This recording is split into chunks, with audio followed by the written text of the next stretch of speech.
50 ಶಾಸಕರಿಗೆ ತಲಾ 50 ಕೋಟಿ ರೂಪಾಯಿ ಆರೋಪ ವಿಚಾರಕ್ಕೆ ಸಂಬಂಧಪಟ್ಟಂತೆ ಇದೀಗ ಬಹಳ ದೊಡ್ಡ ಮಟ್ಟದಲ್ಲಿ ಚರ್ಚೆ ನಡೀತಾ ಇದೆ.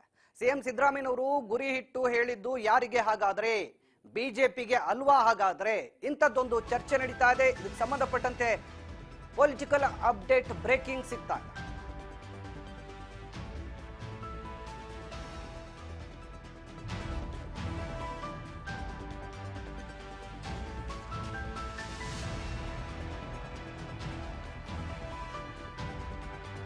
ಐವತ್ತು ಶಾಸಕರಿಗೆ ತಲಾ 50 ಕೋಟಿ ರೂಪಾಯಿ ಆರೋಪ ವಿಚಾರಕ್ಕೆ ಸಂಬಂಧಪಟ್ಟಂತೆ ಸಿಗ್ತಾ ಇರುವಂತ ಪೊಲಿಟಿಕಲ್ ಬ್ರೇಕಿಂಗ್ ಅಪ್ಡೇಟ್ ಇದು. ಸಿಎಂ ಸಿದ್ದರಾಮಯ್ಯನವರು ಈ ವಿಚಾರವನ್ನ ಪ್ರಸ್ತಾಪ ಮಾಡಿದ್ರು. ಆದರೆ ಸಿಎಂ ಸಿದ್ದರಾಮಯ್ಯನವರು ಈ ವಿಚಾರ ಪ್ರಸ್ತಾಪ ಮಾಡಿದ್ದು ಬಿಜೆಪಿ ಶಾಸಕರ ಮೇಲೆ ಅಲ್ವಾ, ಬಿಜೆಪಿಯ ಮೇಲೆ ಅಲ್ವಾ? ಸಿಎಂ ಸಿದ್ದರಾಮಯ್ಯನವರು ಗುರಿ ಇಟ್ಟಿದ್ದು ಹಾಗಾದ್ರೆ ಯಾರಿಗೆ? ನಮ್ಮ ಜನ ಸುಮ್ಮನೆ ಬಿಡಲ್ಲ ಅಂತ ಹೇಳಿ ಬಾಣ ಬಿಟ್ಟಿದ್ದು ಯಾರಿಗೆ ಸಿಎಂ? ಇದು ಬಿಜೆಪಿಗೂ ಅಲ್ಲ, ಜೆಡಿಎಸ್ಗೂ ಅಲ್ಲ. ಸಿಎಂ ಹೇಳಿದ್ದು ಇವ್ರಿಗ ಅನ್ನುವಂತ ಪ್ರಶ್ನೆ ಉಟ್ಕೊಂಡಿದೆ. ಹಾಗಾದ್ರೆ ಯಾರವರು? ನನ್ನನ್ನ ಮುಟ್ಟಿದ್ರೆ ನಮ್ಮ ಕರ್ನಾಟಕದ ಜನ ಸುಮ್ಮನೆ ಬಿಡಲ್ಲ ಅಂತ ಯಾರಿಗೆ ಹೇಳಿದ್ರು? ಮೊನ್ನೆ ಕಾರ್ಯಕ್ರಮವೊಂದರಲ್ಲಿ ಸಿಎಂ ಸಿದ್ದರಾಮಯ್ಯನವರು ಈ ವಿಚಾರವನ್ನ ಪ್ರಸ್ತಾಪ ಮಾಡಿದ್ರು.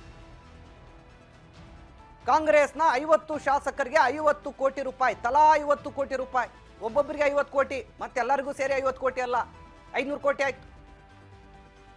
ತಲಾ 50 ಕೋಟಿ ರೂಪಾಯಿ ಆಫರ್ ಅನ್ನ ಕೊಡಲಾಗಿದೆ. ಇಂಥದ್ದೊಂದು ಬಹಳ ದೊಡ್ಡ ಮಟ್ಟದ ಗಂಭೀರ ಆರೋಪವನ್ನು ಮಾಡಿದ್ರು.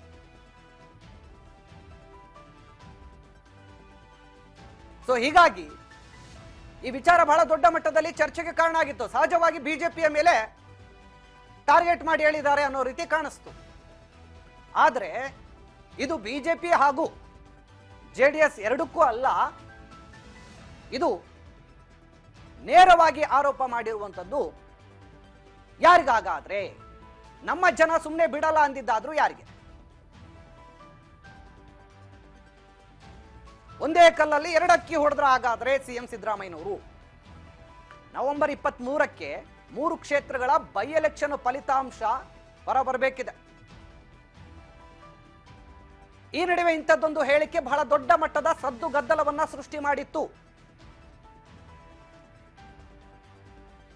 ಈ ಫಲಿತಾಂಶ ಎಲ್ಲೋ ಒಂದು ಕಡೆ ಮುಂದಿನ ರಾಜ್ಯದ ಭವಿಷ್ಯದ ದಿಕ್ಸೂಚಿ, ಸಿದ್ದರಾಮಯ್ಯನವರ ಸರ್ಕಾರದ ಸತ್ವ ಪರೀಕ್ಷೆ ಕೂಡ ಹೌದು. ಈ ರಿಸಲ್ಟ್ ಏನು ಬರುತ್ತೆ ಅನ್ನೋದ್ರ ಮೇಲೆ ಸರ್ಕಾರಕ್ಕೆ ಅಳಿವು ಉಳಿವಿನ ಲೆಕ್ಕಾಚಾರಗಳು ಶುರುವಾಗಲಿದೆ. 3ಕ್ಕೆ 3ರಲ್ಲಿ 2 ಪಾಸ್ ಆದ್ರೂ ಸೇಫ್ ಆಗ್ತಾರೆ ಸಿಎಂ ಸಿದ್ದರಾಮಯ್ಯನವರು. ಇಲ್ಲದಿದ್ರೆ ಗ್ಯಾರಂಟಿ ವೈಫಲ್ಯ, ನಾಯಕತ್ವ ವರ್ಚಸ್ಸು ಕುಸಿತ, ಅಧಿಕಾರದಲ್ಲೂ ಬೈ ಎಲೆಕ್ಷನ್ ಕಳಪೆ ಸಾಧನೆ ಅನ್ನೋದು ಕಳಂಕ ಆಗುತ್ತೆ. ಆಗ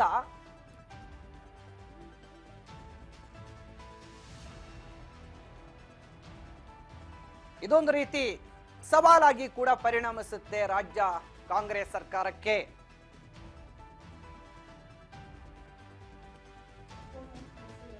ಈ ಬಗ್ಗೆ ಹೆಚ್ಚಿನ ಡೀಟೇಲ್ಸ್ ಅನ್ನ ಕೊಡ್ತಾ ಹೋಗ್ತಾರೆ ನನ್ನ ಸಹೋದ್ಯೋಗಿ ಬಸವರಾಜ್ ಹೂಗಾರ್. ನನ್ನ ಜೊತೆಗ ಫೋನ್ ಸಂಪರ್ಕದಲ್ಲಿ ಜಾಯ್ನ್ ಆಗಿದ್ದಾರೆ. ಬಸವರಾಜ್ ಹೂಗಾರ್, ಮೊನ್ನೆ 50 ಬಸವರಾಜ್ ಧ್ವನಿ ಕೇಳಿಸ್ತಾ ಇದೆಯಾ? ಓಕೆ, ತಾಂತ್ರಿಕ ಸಮಸ್ಯೆ ಆಗಿದೆ, ಮತ್ತೊಮ್ಮೆ ಸಂಪರ್ಕ ಮಾಡುವಂತ ಪ್ರಯತ್ನ ಮಾಡ್ತೀವಿ. ಸದ್ಯ 50 ಸಚಿವರಿಗೆ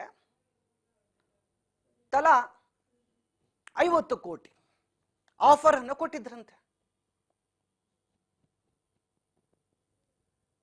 ಸೊ